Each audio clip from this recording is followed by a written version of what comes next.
Hello students, how are you? I hope you are all fine.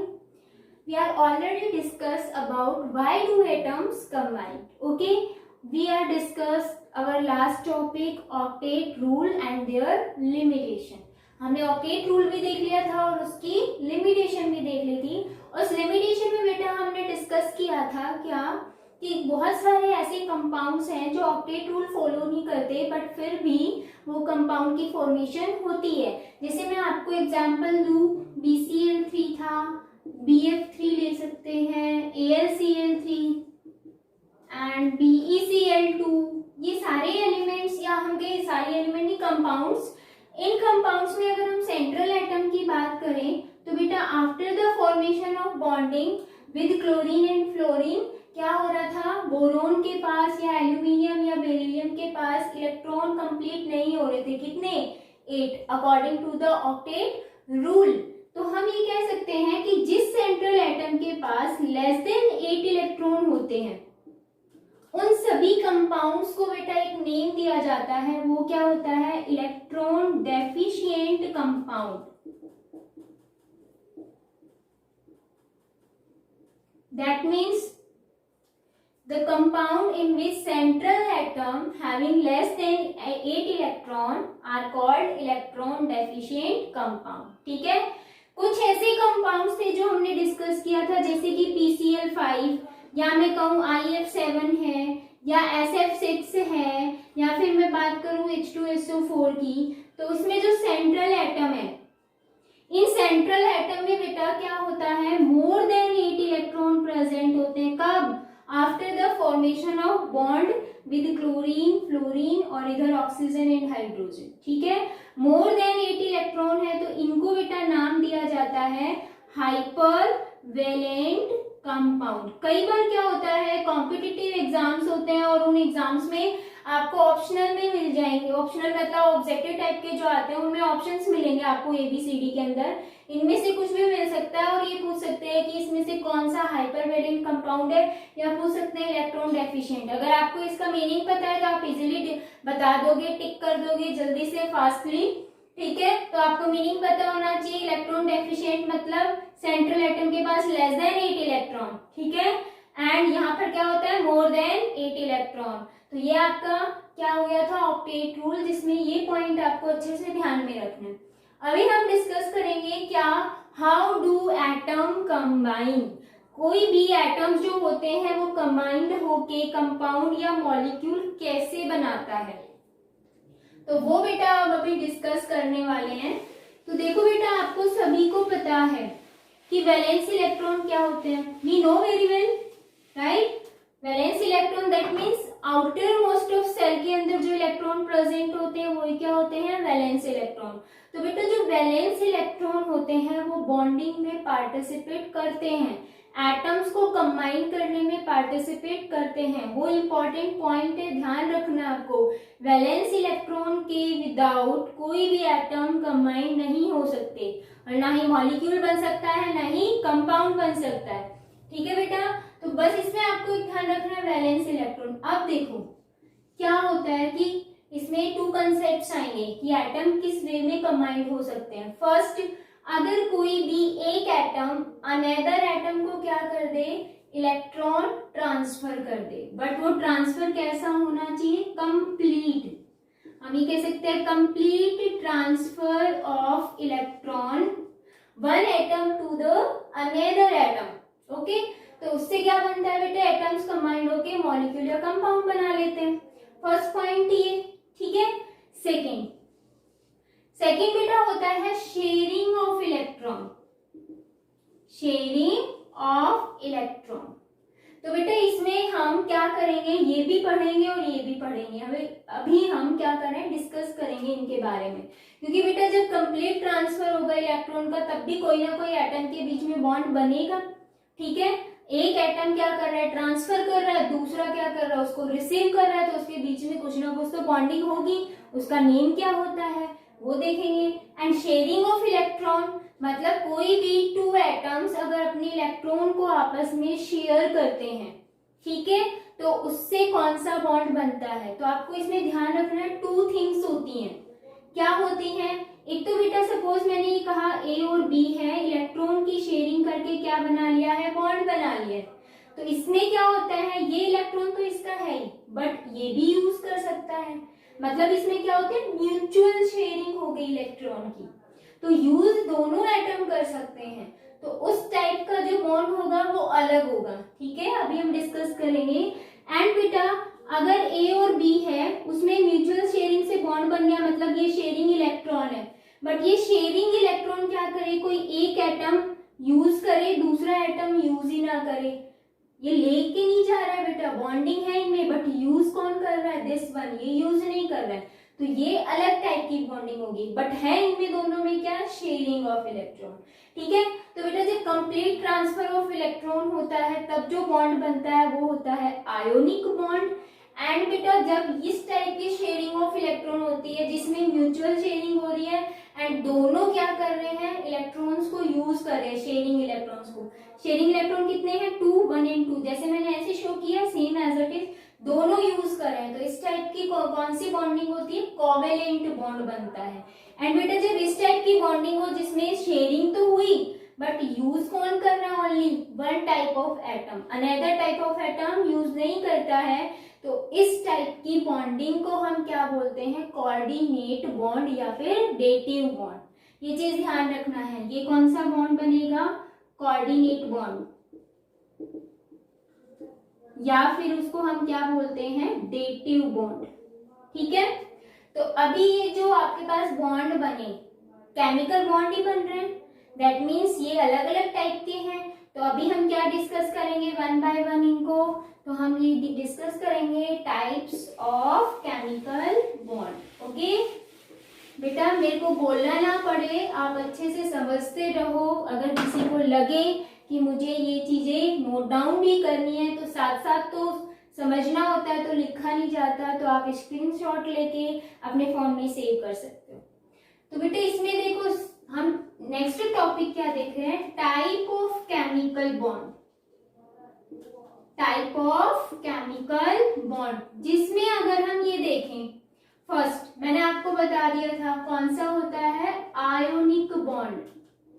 ये ionic bond क्या होता है, अच्छे से समझना है, बहुत सिंपल है, देखो नाम से पता चल रहा है, आयन, आयंस है, आपको पता है आयंस कितने टाइप के होते हैं, 2 टाइप के, एक पर पॉजिटिव चार्ज होता है, एक पर नेगेटिव। तो पॉजिटिव नेगेटिव का मतलब क्या है, अभी देखो बेटा आपके पास 2 एटम है, मैंने कहा इसके पास 1 इलेक्ट्रॉन है, कौन सा, वैलेंस इलेक्ट्रॉन, ये क्या कर रहा है, यहाँ पर ट्रांसफर कर रहा है। तो जब ये इसको ट्रांसफर करेगा तो इसके पास 1 इलेक्ट्रॉन गया, और जिससे इलेक्ट्रॉन जाता है उस पर चार्ज क्या आता है, पॉजिटिव। आई थिंक ये सबको पता होगा इसका रीजन क्या है, 9th में भी पढ़ा होगा आपने, कि जब, क्योंकि हमें पता है कि कोई भी एटम है उसके पास जो number of electron and proton होते हैं वो क्या होते हैं, इक्वल होते हैं। इलेक्ट्रॉन पर चार्ज क्या होता है, नेगेटिव, एंड प्रोटॉन पर चार्ज क्या होता है, पॉजिटिव, राइट। और ये दोनों ही क्या होते हैं, इक्वल होते हैं। अगर मैं आपसे ये कहूं कि कोई भी एटम अपना 1 इलेक्ट्रॉन दे रहा है, तो इलेक्ट्रॉन तो कम हो गए, मतलब नेगेटिव चार्ज कम हो गया, पॉजिटिव क्या हो गया, ज्यादा है नेगेटिव के कंपेयर में, ठीक है, इसीलिए चार्ज क्या आता है, पॉजिटिव। तो इसने इलेक्ट्रॉन को लूज किया तो इस पर चार्ज क्या आया, पॉजिटिव, और इसने बेटा इलेक्ट्रॉन को गेन कर लिया, अब ये इलेक्ट्रॉन इसके पास आ गया तो इस पर चार्ज क्या आएगा, नेगेटिव, क्यों, क्योंकि अब नेगेटिव वैल्यू ज्यादा हो गई पॉजिटिव के कंपेयर में। तो जिस पर कोई भी एटम जब इलेक्ट्रॉन लूज करता है तो उस पर क्या चार्ज आता है, पॉजिटिव, जिसको बेटा हम क्या बोलते हैं, कैटायन, ठीक है। और जिस भी एटम के पास इलेक्ट्रॉन आता है या रिसीव करता है या गेन करता है तो उस पर चार्ज क्या आता है, नेगेटिव, जिसको हम क्या बोलेंगे, एनायन, ठीक है। तो कैटायन एंड एनायन के बीच में क्या होगा, एक बॉन्ड बन जाएगा। हमें पता है पॉजिटिव और नेगेटिव अपोजिट चार्ज एक दूसरे को क्या करेंगे, अट्रैक्ट करेंगे, जिसकी वजह से इनके बीच में बॉन्ड बनेगा, उसी बॉन्ड को हम क्या बोलेंगे, आयोनिक बॉन्ड, ठीक है। हम ये कह सकते हैं कि जब हम कंप्लीट ट्रांसफर करते हैं एक इलेक्ट्रॉन का 1 atom to the another atom, तो उनके बीच में एक बॉन्ड की फॉर्मेशन होती है, और उसी बॉन्ड को हम क्या बोलते हैं, आयोनिक बॉन्ड। ठीक है, फोर्स ऑफ अट्रैक्शन ही एक टाइप का केमिकल बॉन्ड क्या होते हैं, फोर्स ऑफ अट्रैक्शन ही होते हैं जो टू एटम्स को होल्ड करके रखते हैं किसी भी मॉलिक्यूल या कंपाउंड के अंदर। क्लियर? तो आयनिक बॉन्ड समझ में आ गया। जैसे मैं एग्जांपल लूं आपके, हमने कहा सोडियम है, ठीक है, हमें पता है सोडियम का एटॉमिक नंबर कितना होता है 11, और इलेक्ट्रॉनिक कॉन्फ़िगरेशन देखना हो कौन सा, फर्स्ट सेल के अंदर कितने इलेक्ट्रॉन है, सेकंड सेल के अंदर कितने हैं। तो देखो फर्स्ट के अंदर 8, सेकंड 2, सेकंड के अंदर 8 एंड थर्ड के अंदर 1 इलेक्ट्रॉन। ये 1 इलेक्ट्रॉन बेटा अगर ये लूज कर दे तो लास्ट अब कितने बचेंगे 8, मतलब ये क्या हो गया, स्टेबल हो गया। तो ये क्या करेगा, अपना एक इलेक्ट्रॉन लूज कर दिया, और एक इलेक्ट्रॉन लूज करके सोडियम पॉजिटिव में चेंज हो गया। अब इसका कॉन्फ़िगरेशन क्या आया 2, 8। ठीक है, क्लोरीन जो होता है बेटा उसका एटॉमिक नंबर 17 होता है, इलेक्ट्रॉनिक कॉन्फ़िगरेशन 2, 8, 7। अगर ये एक इलेक्ट्रॉन गेन कर ले, देखो वैलेंस इलेक्ट्रॉन कितने हैं 7, अगर ये एक इलेक्ट्रॉन गेन कर ले तो 8 हो जाएंगे। तो जो इलेक्ट्रॉन सोडियम ने यूज किया वो इलेक्ट्रॉन क्लोरीन क्या कर लेगा, गेन कर लेगा, प्लस इलेक्ट्रॉन। माइनस इलेक्ट्रॉन का मतलब यूज किया, प्लस इलेक्ट्रॉन मतलब जुड़ गया, इसमें ऐड हो गया। तो जब इलेक्ट्रॉन ऐड होगा तो क्या आएगा, नेगेटिव चार्ज, एंड 2, 8, 8। ये भी स्टेबल, ये भी स्टेबल। तो इनके बीच में क्या बन जाएगा, Na positive and Cl negative के बीच में एक बॉन्ड की फॉर्मेशन होती है जिसको हम लिख सकते हैं ऐसे NaCl। ठीक है, प्लस एंड माइनस एक दूसरे को क्या कर देंगे, कैंसिल आउट। यहाँ पर क्या बन गया NaCl, मतलब फोर्स ऑफ जो अट्रैक्शन था, ये मत कहना कि प्लस और माइनस तो कैंसिल हो गया तो ये दूर दूर हो जानी चाहिए, रिपेल थोड़ी ना कर रहे हैं, अट्रैक्शन हो चुका है। ठीक है, तो मैथमेटिक्स यहाँ पर यूज नहीं करना कि तो NaCl के बीच में फोर्स ऑफ अट्रैक्शन हो गया, उसको हम क्या बोलेंगे, आयोनिक बॉन्ड। तो एक चीज ध्यान रखनी है बेटा कि जिन भी कंपाउंड्स में आयोनिक बॉन्ड प्रेजेंट होता है उन सभी कंपाउंड्स को हम क्या बोलेंगे, आयोनिक कंपाउंड। ठीक है, compound which have this one, क्या, आयोनिक बॉन्ड। तो जिसके पास आयोनिक बॉन्ड है वो क्या होंगे, सारे आयोनिक कंपाउंड होते हैं। क्लियर है, ये आयोनिक बॉन्ड की डेफिनेशन और कुछ एग्जांपल। अब बेटा मैं डिस्कस करूंगी आपके साथ कि जो आयोनिक बॉन्ड होता है उसमें क्या क्या फैक्टर जो है उसको अफेक्ट करते हैं एंड उनकी प्रॉपर्टीज क्या क्या होती है आयोनिक बॉन्ड की। ठीक है, डिस्कस करेंगे वन बाय वन। तो फर्स्टली मैं डिस्कस कर रही हूँ कि आयोनिक बॉन्ड की प्रॉपर्टीज क्या क्या है, देन हम डिस्कस करेंगे कि उनको कौन कौन से आयनिक बॉन्ड को कौन कौन से फैक्टर अफेक्ट करते हैं, फिर आयनिक बॉन्ड आपका कंप्लीट हो जाएगा। तो आयनिक बॉन्ड की हम देख ले हैं फिजिकल प्रॉपर्टी।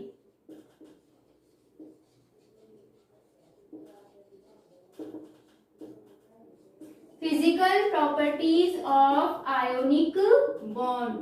ठीक है, फर्स्ट आता है ये किस नेचर के होते हैं, हार्ड नेचर के होते हैं। हार्ड क्यों होते हैं, क्या रीजन होता है, तो अगर आपको रीजन देना हो तो आप क्या बताओगे, स्ट्रॉन्ग फोर्स ऑफ अट्रैक्शन। समझ आया, स्ट्रॉन्ग फोर्स ऑफ अट्रैक्शन का मतलब क्या है। यहाँ पर अभी मैंने बता दिया कि आयंस बनते हैं, एक कैटायन और दूसरा एनायन, और अपोजिट चार्ज आयन के बीच में फोर्स ऑफ अट्रैक्शन क्या होता है, स्ट्रॉन्ग होता है, वो आपस में पैक हो जाते हैं। इसीलिए किस नेचर के होते हैं, हार्ड नेचर के। एंड जो हार्ड नेचर के होते हैं उनकी स्टेट क्या होती है, हम बोल सकते हैं सॉलिड स्टेट, बोल सकते हैं ना बेटा, सॉलिड स्टेट। ठीक है, अब देखो बेटा स्ट्रॉन्ग फोर्स ऑफ अट्रैक्शन, इसमें एक इंपॉर्टेंट पॉइंट है, इसके बेस पे हम बहुत सारी फिजिकल प्रॉपर्टी बता सकते हैं। फर्स्ट मैंने बता दिया इनका नेचर या फिर इनकी state. Second, high melting point and boiling point. इसका मतलब क्या है, मेल्टिंग पॉइंट और बॉइलिंग पॉइंट क्या होते हैं, हम कहते हैं ना the temperature at which any solid melt into the liquid. किसी भी टेम्परेचर पर कोई भी सॉलिड अगर मेल्ट होके किस में चेंज हो जाए, लिक्विड के अंदर, तो उस पॉइंट को हम क्या बोलेंगे, मेल्टिंग पॉइंट। और अगर जिस टेम्परेचर पर कोई लिक्विड किसमें कन्वर्ट हो जाता है, वेपर्स के अंदर, तो हम उसको क्या बोलते हैं, बॉइलिंग पॉइंट। ठीक है, तो बेटा मेल्टिंग पॉइंट और बॉइलिंग पॉइंट इसके हाई क्यों होते हैं, this one due to strong force of attraction. ठीक है, ऐसा क्यों, स्ट्रॉन्ग फोर्स ऑफ अट्रैक्शन। बहुत सिंपल है बेटा, हम कहते हैं कि यहाँ पर 2 एटम्स हैं। ठीक है, इस टाइप से लगा लो, यहाँ पर बेटा इनके बीच में बॉन्ड क्या है, स्ट्रॉन्ग है। तो इनके बीच में अगर एटम्स के बीच में स्ट्रॉन्ग बॉन्ड है तो आपको टेम्परेचर ज्यादा देना पड़ेगा इस बॉन्ड को ब्रेक करने के लिए, तभी तो ये किस में चेंज होगा, सॉलिड से लिक्विड के अंदर। तो ये जो बॉन्ड है वो क्या है, स्ट्रॉन्ग बॉन्ड है, और स्ट्रॉन्ग बॉन्ड को हमें एनर्जी क्या देनी पड़ती है, high, energy high to break. ठीक है, ब्रेक करने के लिए एनर्जी आपको ज्यादा देनी पड़ेगी, इसीलिए मेल्टिंग पॉइंट और बॉइलिंग पॉइंट क्या होते हैं, हाई होते हैं। तो बेटा सॉलिड को अगर लिक्विड में चेंज करोगे तब भी यही कंडीशन आएगी, और लिक्विड को वेपर्स में चेंज करोगे तब भी ये आएगी कंडीशन। ठीक है, तो 2 पॉइंट्स हमारे क्लियर हो गए हैं। फर्स्ट तो हार्ड होता है नेचर के अंदर due to the strong force of attraction, and high melting point, boiling point due to strong force of attraction. अब एक बहुत ही छोटा सा पॉइंट है, क्या है तो छोटा सा, लेकिन बेटा उस पर क्वेश्चन बहुत आते हैं। थर्ड, ये गुड कंडक्टर होते हैं या बैड कंडक्टर होते हैं इलेक्ट्रिसिटी के। अब हम ये कहते हैं सॉलिड स्टेट है, हार्ड नेचर है, तो कैसे होने चाहिए, बैड कंडक्टर ऑफ इलेक्ट्रिसिटी। तो हम ये कहेंगे bad conductor of electricity. But किस स्टेट के अंदर, इन सॉलिड स्टेट। अच्छे से देखो, सॉलिड स्टेट के अंदर ये बैड कंडक्टर ऑफ इलेक्ट्रिसिटी होंगे। क्यों, क्या रीजन है, due to absence of free electron और आयंस। समझ आया, स्ट्रॉन्ग फोर्स ऑफ अट्रैक्शन है, ये आयंस फ्री नहीं होंगे। अगर मैं बात करूं आपको Na पॉजिटिव और Cl नेगेटिव की, तो ये आयन बेटा फ्री नहीं है, एक दूसरे से बाइंड है, और जब आयन फ्री मूव नहीं करते हैं, फ्रीली मूव नहीं करेंगे आयंस, तो इलेक्ट्रिसिटी कंडक्ट नहीं होती है।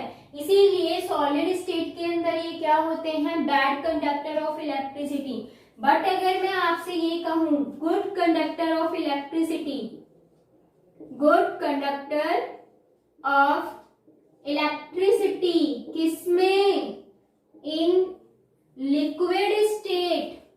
लिक्विड नहीं बोल सकते, एक्वस बोल सकते, क्योंकि हम इसको क्या करते हैं, वाटर के अंदर डिसॉल्व करके देखते हैं। तो हम ये कहेंगे एक्वस और मोल्टन स्टेट, या उसको हमने क्या किया, सॉलिड को थोड़ा सा हीट कर दिया तो वो थोड़ा मेल्ट हो गया, मोल्टन स्टेट। क्योंकि क्या होता है, जब हम उसको हीट करेंगे बेटा तो होगा क्या, वो कुछ एनर्जी को गेन करेगा। ठीक है, और जो बॉन्ड है वो थोड़ा सा क्या हो जाता है, लूज हो जाता है, तो उसको हम क्या बोलते हैं, मोल्टन स्टेट। तो बेटा good conductor of electricity in aqueous और मोल्टन स्टेट क्यों होता है, due to presence of free electron और आयंस। अगर फ्रीली मूव करते हैं आयंस या इलेक्ट्रॉन तो हमेशा इलेक्ट्रिसिटी कंडक्ट होगी। ठीक है, तो ये बहुत इंपॉर्टेंट है, ये वाला पॉइंट बहुत बार पूछ लिया जाता है, ध्यान रखना है। अगर सॉलिड स्टेट लास्ट में आ गया तो इसका मतलब वहां पर आपका आंसर क्या आना चाहिए, बैड कंडक्टर है वो। ठीक है, और अगर मोल्टन या एक्वस स्टेट आ गया तो आपके पास क्या है, गुड कंडक्टर, क्योंकि इसमें क्या करते हैं, सॉलिड स्टेट के अंदर जितने भी आयंस या इलेक्ट्रॉन होते हैं वो फ्रीली मूव नहीं कर पाते हैं, क्योंकि उनमें फोर्स ऑफ अट्रैक्शन क्या होता है, हाई। अगर मोल्टन या एक्वस स्टेट की बात करें तो वहां फोर्स ऑफ अट्रैक्शन थोड़ा क्या हो जाता है, वीक हो जाता है। यहाँ तो स्ट्रॉन्ग है, यहाँ थोड़ा क्या हो जाएगा, वीक हो जाएगा, और इसकी वजह से फ्री इलेक्ट्रॉन फ्रीली मूव करेंगे या आयंस फ्रीली मूव कर सकते हैं, इसीलिए इलेक्ट्रिसिटी कंडक्ट होगी। ठीक है, ये 3 पॉइंट। नेक्स्ट एंड लास्ट जो पॉइंट है वो भी इंपॉर्टेंट है बेटा, क्या क्या ये सॉल्यूबल होते हैं वाटर के अंदर, सभी ने स्क्रीनशॉट ले लिया होगा बेटा। फोर्थ जो पॉइंट है वो हम कह रहे हैं क्या है, ये सॉल्यूबल इन वाटर। अब सॉल्यूबल इन वाटर, अगर आप सॉल्युबिलिटी देखते हो वाटर के अंदर तो एक कंसेप्ट काम करता है, वो क्या होता है बेटा, लाइक डिसॉल्व्स लाइक। इसका मतलब क्या है, ये लाइक और लाइक का मतलब क्या है, लाइक और लाइक का मतलब ये है बेटा, जो आपके पास सॉल्यूट, हम इसको सॉल्यूट मान लें, इसको हम सॉल्वेंट मान लेते हैं। सॉल्यूट एंड सॉल्वेंट की जो फेज होती है, जो स्टेट होती है, वो क्या होनी चाहिए, सेम होनी चाहिए, तो वो क्या होगा, डिसॉल्व होगा। ठीक है, जैसे मैंने कहा कि आपके पास सॉल्यूट भी कैसा है, पोलर, और सॉल्वेंट भी कैसा है, पोलर। तो पोलर पोलर एक दूसरे को क्या करते हैं, डिसॉल्व कर लेते हैं। अगर मैं कहूँ नॉन पोलर है तो आपके पास non polar solute dissolve in non polar solvent. ठीक है बेटा, तो ये चीज आपको ध्यान रखनी है। अब ये कंसेप्ट आता है कि ये पोलर का मीनिंग क्या होता है और नॉन पोलर का मीनिंग क्या होता है, आता है ना। तो बेटा पोलर का मीनिंग क्या है, यहाँ के पोलर मॉलिक्यूल क्या होते हैं और नॉन पोलर मॉलिक्यूल क्या होते हैं। तो पोलर मॉलिक्यूल क्या होंगे, तो सबसे पहले आपको पोलर का मीनिंग पता होना चाहिए। देखो बेटा पोलर से यहाँ देखो क्या है, पोल्स। पोल्स मतलब टू पोल्स होंगे अपोजिट डायरेक्शन, यहाँ के अपोजिट साइन के। दैट मीन्स एक पॉजिटिव एंड एक नेगेटिव, उसको आप क्या बोलते हो, पोल्स बोलते हो। तो इसका मतलब ऐसे मॉलिक्यूल जिसमें क्या प्रेजेंट हो, एक कैटाइनिक फॉर्म में हो और दूसरा एनायनिक फॉर्म में होता है, उन्हीं मॉलिक्यूल्स को हम क्या बोलते हैं, पोलर मॉलिक्यूल। क्लियर है। जैसे मैं बात करूं NaCl, MgO, AlCl3, ये सारे हैं क्या है, अगर सोडियम का ऑक्सीजन के साथ देखें तो क्या आएगा, Na2O। ये सारे क्या है बेटा, पोलर मॉलिक्यूल। पोलर मतलब इसमें क्या होता है, एक इलेक्ट्रॉन जो है इस एटम से दूसरे एटम में ट्रांसफर होता है, जिसकी वजह से इन पर चार्ज जनरेट हो जाता है, एक पर पॉजिटिव दूसरे पे negative. That means two opposite poles आ गए आपके पास, वही क्या होगा, पोलर मॉलिक्यूल। तो जो पोलर मॉलिक्यूल्स होते हैं वो वाटर के अंदर डिसॉल्व होते हैं। पोलर मॉलिक्यूल मतलब आपको पता चल गया। अब वाटर क्या पोलर है बेटा, H2O। अगर मैं बात करूं यही होता है ना। तो यहाँ पर देखो बेटा ऑक्सीजन के साथ 2 हाइड्रोजन है, ऑक्सीजन क्या करता है, इलेक्ट्रॉन को अट्रैक्ट करके OH negative and H positive, ये होता है, पोलर है। तो हम ये कहेंगे पोलर मॉलिक्यूल क्या होते हैं, जिनमें क्या प्रेजेंट हो, 2 अपोजिट पोल्स प्रेजेंट होते हैं। नॉन पोलर मॉलिक्यूल क्या होते हैं, जिनमें कोई भी चार्ज जनरेट नहीं होता है, मतलब ना पॉजिटिव ना नेगेटिव। अगर मैं आपसे कहूँ CH4, तो क्या इसमें आप बता सकते हो किस पे पॉजिटिव आएगा किस पर नेगेटिव आएगा, नहीं, इसमें इलेक्ट्रॉन बेटा ट्रांसफर नहीं हो रहा है, इसमें इलेक्ट्रॉन की क्या हो रही है, शेयरिंग हो रही है। तो जिनमें शेयरिंग होती है उस पे चार्ज जनरेट नहीं होता, और वो सारे कैसे होते हैं, नॉन पोलर मॉलिक्यूल। क्लियर है। तो इसमें ये चीज ध्यान रखनी है बेटा, जब भी सॉल्युबिलिटी की बात आती है तो ये कंसेप्ट हमेशा माइंड में रखना है। लाइक डिसॉल्व लाइक और लाइक का मीनिंग है कि यहाँ पर सॉल्यूट और जो सॉल्वेंट या फिर सॉल्यूशन जो है वो क्या है, एक ही फेज के अंदर है। पोलर के अंदर डिसॉल्व होगा, polar solute dissolve in polar solvent, and non polar solute dissolve in non polar solvent. Okay, clear है। तो ये बेटा था physical property of ionic compound. अब हम इसका लास्ट देख रहे हैं, लास्ट क्या है, फैक्टर अफेक्टिंग। कौन कौन से फैक्टर आयनिक बॉन्ड को अफेक्ट करते हैं, ये आपने यूनिट 3 के अंदर पढ़ा भी होगा। इसमें जो मैं आपको पॉइंट्स बताऊंगी उनकी मीनिंग, उनकी डेफिनेशन आपको बहुत अच्छे से पता है। ठीक है, तो अभी हम बात कर रहे हैं फैक्टर्स की, फैक्टर्स अफेक्टिंग आयोनिक बॉन्ड। बेटे कौन कौन से फैक्टर अफेक्ट कर रहे हैं, सबसे फर्स्ट आती है आयोनाइजेशन एंथैल्पी या एनर्जी। क्या होती है आयोनाइजेशन एंथैल्पी, सबको पता है कि कोई भी क्या करता है, एटम या एलिमेंट इलेक्ट्रॉन को क्या करेगा, लूज करेगा, तो उसके लिए एनर्जी क्या होती है, रिक्वायर्ड होती है।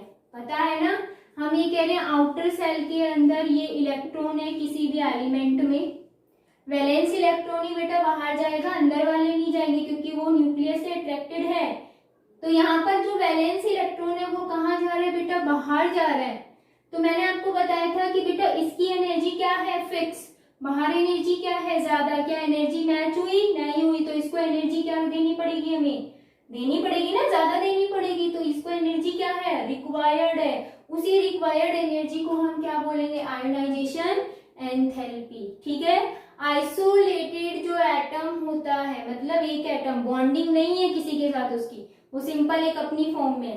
तो आइसोलेटेड जो एटम होते हैं वो इलेक्ट्रॉन को क्या कर रहे हैं, लूज कर रहे हैं। और इलेक्ट्रॉन को लूज करने के लिए एनर्जी क्या होती है, रिक्वायर्ड होती है। उसी रिक्वायर्ड एनर्जी को हम क्या बोलते हैं, आयोनाइजेशन एंथैल्पी।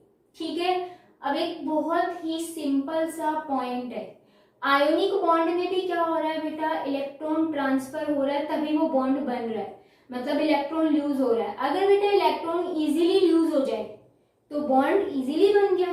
ठीक है, और वो इलेक्ट्रॉन इजीली कब लूज होगा, उसकी आयोनाइजेशन एंथैल्पी आपको देखनी है। ठीक है, अब मैंने आपसे कहा एक है एटम छोटा, स्मॉल साइज का, न्यूक्लियस से अट्रैक्शन ज्यादा है, क्या ये इजीली लूज हो जाएगा? देखो आप, अट्रैक्शन ज्यादा, यहाँ डिस्टेंस ज्यादा हो गई तो अट्रैक्शन भी क्या हो जाएगा, कम।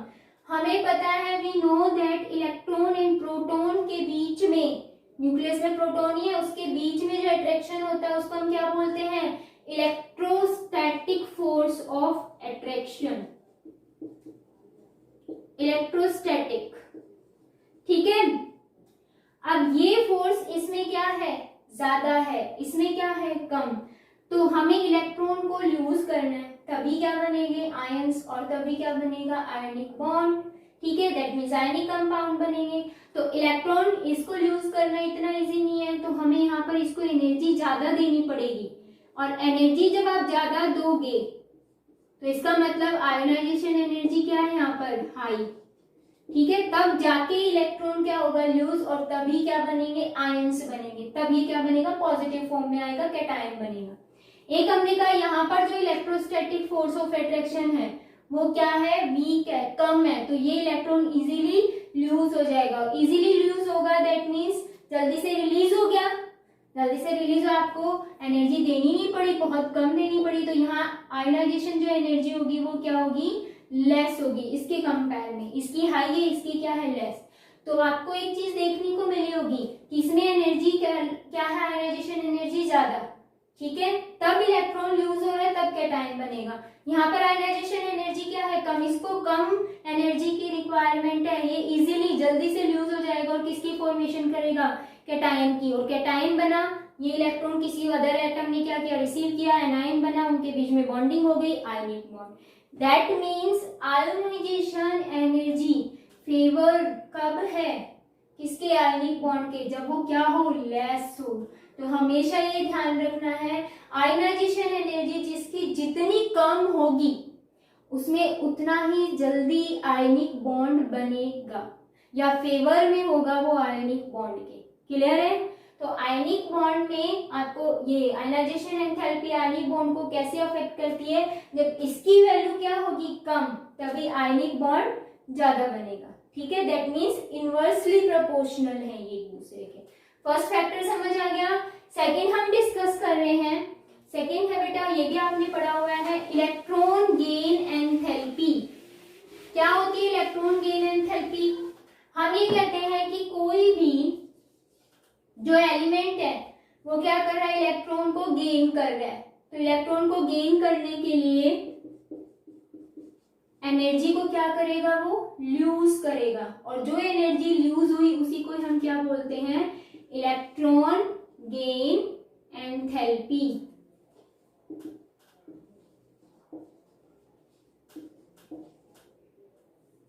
तो बेटा ये इलेक्ट्रॉन गेन एंथैल्पी या इलेक्ट्रॉन एफिनिटी भी बोलते हैं इसको, तो ये कैसे अफेक्ट करेगी किसी भी आयनिक बॉन्ड को? बहुत सिंपल है। मैंने आपको कहा कि इलेक्ट्रॉन बेटा बाहर से कहाँ आ रहा है, इसमें, इसकी एनर्जी क्या है, कम, बाहर की एनर्जी क्या है, ज्यादा। मैच करने के लिए इसको एनर्जी क्या करनी पड़ेगी, लूज करनी पड़ेगी, रिलीज करनी पड़ेगी। उस रिलीज एनर्जी को ही हम क्या बोलेंगे, इलेक्ट्रॉन गेन एंथैल्पी। ठीक है, तो देखो बेटा वो जितना फास्टली आता है उतनी ज्यादा अमाउंट में एनर्जी रिलीज करता है। ठीक है, अब मैंने कहा एक का साइज है स्मॉल, इलेक्ट्रॉन आ रहा है, आपको पता है यहाँ साइज बड़ा है, इलेक्ट्रॉन यहाँ पर आ रहा है और एक इलेक्ट्रॉन यहाँ आ रहा है, यहाँ से। दोनों में फर्क देखना बेटा, यहाँ डिस्टेंस ज्यादा है तो इसमें इनर सेल के अंदर जो इलेक्ट्रॉन प्रेजेंट होंगे इनकमिंग इलेक्ट्रॉन को क्या करेंगे, रिपेल करेंगे, रिपल्शन होगा।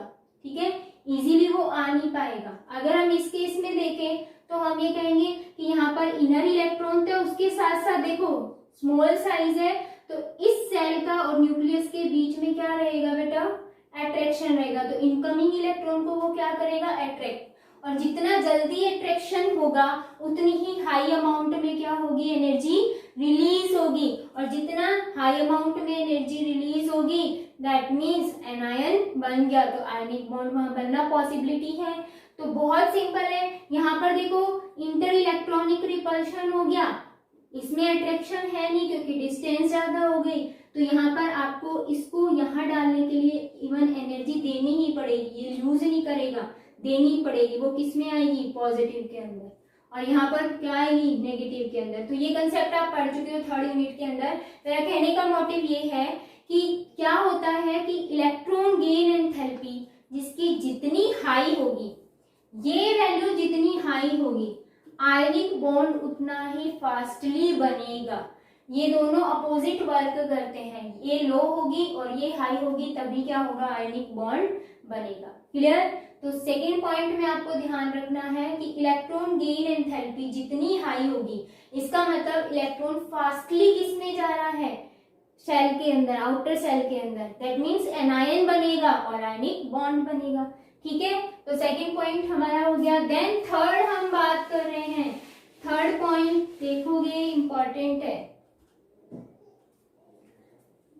नेक्स्ट थर्ड पॉइंट क्या है, आपने ये दो पॉइंट पढ़े, इसमें क्या हो रही है, एनर्जी रिक्वायर्ड हो रही है किसी इलेक्ट्रॉन को लूज करने के लिए। इसमें इलेक्ट्रॉन को गेन करने के लिए एनर्जी क्या हो रही है, लूज हो रही है। इसमें रिक्वायर्ड है, इसमें लूज हो रही है एनर्जी।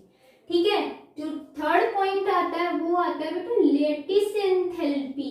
लेटिस एंथैल्पी क्या होती है, इसको हम टू कंसेप्ट में समझ सकते हैं। कैसे, हमने कहा कि एक आपके पास है A प्लस बी कंबाइंड होके वो क्या बना रहा है, AB, बीच में क्या बन गया, बॉन्ड। एक आपके पास AB है ही, इसको हमें वापस कन्वर्ट करना A प्लस बी के अंदर। समझना बेटा अच्छे से, यहाँ हम इलेक्ट्रॉन का कंसेप्ट देख रहे थे, यहाँ हम टू एटम के बीच के बॉन्ड का कंसेप्ट देख रहे हैं। A और B के बीच में क्या बनेगा, बॉन्ड। मैंने आपको कहा था जब भी किसी बॉन्ड की फॉर्मेशन होती है तो एनर्जी क्या होती है, रिलीज होती है। ठीक है, तो हमेशा ध्यान रखना इस केस में क्या होगा, एनर्जी रिलीज होगी, energy release when bond formed. कोई भी बॉन्ड बनेगा तो एनर्जी हमेशा रिलीज होती है। ठीक है, तो जो एनर्जी रिलीज हुई उसी को आप क्या बोलोगे, लैटिस एंथैल्पी। अगर इस केस में हम देखते हैं तो देखो बेटा ये दोनों बॉन्ड, ये दोनों एटम हमें क्या करना है, सेपरेट, तो इसका बॉन्ड तोड़ना पड़ेगा। और बॉन्ड तोड़ने के लिए आपको यहाँ पर क्या देनी पड़ेगी, एनर्जी देनी पड़ेगी। यहाँ तो एनर्जी रिलीज हो रही है, यहाँ एनर्जी हम दे रहे हैं इसको, तो वो एनर्जी क्या होगी, किसी भी टू एटम के बीच के बॉन्ड को ब्रेक करने के लिए जो रिक्वायर्ड एनर्जी होती है उसको आप क्या बोलते हो, लैटिस एंथैल्पी। ठीक है, दोनों कंसेप्ट है, चाहे ये देख लो चाहे ये देख लो। तो अभी हम कौन सा कंसेप्ट देख रहे हैं, आयनिक बॉन्ड का मतलब formation of ionic bond, this one, energy release वाला कंसेप्ट देख रहे हैं। तो देखो बेटा A और B के बीच में फास्टली अगर आपको बॉन्ड चाहिए तो उसमें उतने ही ज्यादा अमाउंट में क्या होगी, एनर्जी रिलीज होगी। दैट मीन्स अगर लैटिस एंथैल्पी हाई है तो वो फेवरेबल होगी formation of the ionic bond. तो ये चीज आप ध्यान रखना, ये लो होती है, ये हाई, ये भी हाई, दोनों हाई है, ये दोनों हाई होंगी तभी क्या बनेगा आयोनिक बॉन्ड, और जब ये लो होगा तब क्या बनेगा आयोनिक बॉन्ड। ठीक है, ये कंसेप्ट आपको ध्यान रखना है लैटिस एंथैल्पी का। क्लियर। अब इसमें मैं एक पॉइंट और बताना चाहती हूँ आपको। एक होता है बेटा साइज, लैटिस एंथैल्पी में ही लेके चलो, साइज और चार्ज, दो चीजें हैं। ठीक है, अगर देखो साइज स्मॉल है तो क्या होगा, और अगर चार्ज जो है वो ज्यादा है या कम है तो क्या होगा, फेवरेबल है या नहीं है आयोनिक बॉन्ड के लिए। ठीक है, ये ध्यान में रखना है आपको। तो दोनों कंसेप्ट एक साथ ही लेके चलते हैं हम। तो इसी में बेटा क्या है, साइज एंड चार्ज। ठीक है, तो हमेशा ध्यान रखना बेटा, जितना ज्यादा हाई चार्ज होगा उसमें आयनिक बॉन्ड उतना ही फास्टली बनता है।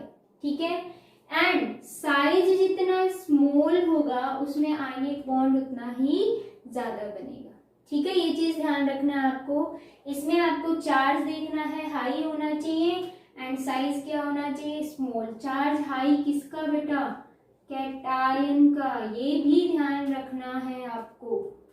क्लियर है, तो आपको चार्ज देखना है। मैंने आपको एक क्वेश्चन दे दिया क्या इसके बेस पे, एक आपके पास है NaCl, आयनिक बॉन्ड पूछेंगे आपसे किसमें फास्टली बनेगा या ऑर्डर देना हो, NaCl, MgCl2, AlCl3। अगर हम देखें यहाँ पर एनायन क्या है बेटा, सेम है, एनायन सेम है ना, तो यहाँ पर हमें सिर्फ क्या देखना है, कैटायन देखना है, और कैटायन का हमें क्या देखना होता है, चार्ज देखना होता है। अब चार्ज देखो किस पे ज्यादा है, Na पर क्या होता है पॉजिटिव, Mg पर कितना होता है +2, एल्यूमिनियम पर कितना होता है +3। जितना चार्ज ज्यादा होगा वो फेवरेबल होगा, या हम कहें उसमें आयनिक कैरेक्टरिस्टिक या आयनिक बॉन्ड ज्यादा बन रहा है, जल्दी बन रहा है, फास्टली बन रहा है। तो ऑर्डर आपको देना हो तो ये वाला ऑर्डर दोगे। ठीक है, क्लियर है। अगर बेटा मैंने ये कह दिया क्या कि हमने ये तो सेम ले लिया, एनायन हमने चेंज कर दिया, जैसे मैंने कहा NaCl, NaBr, NaI, मैंने ये दे दिया।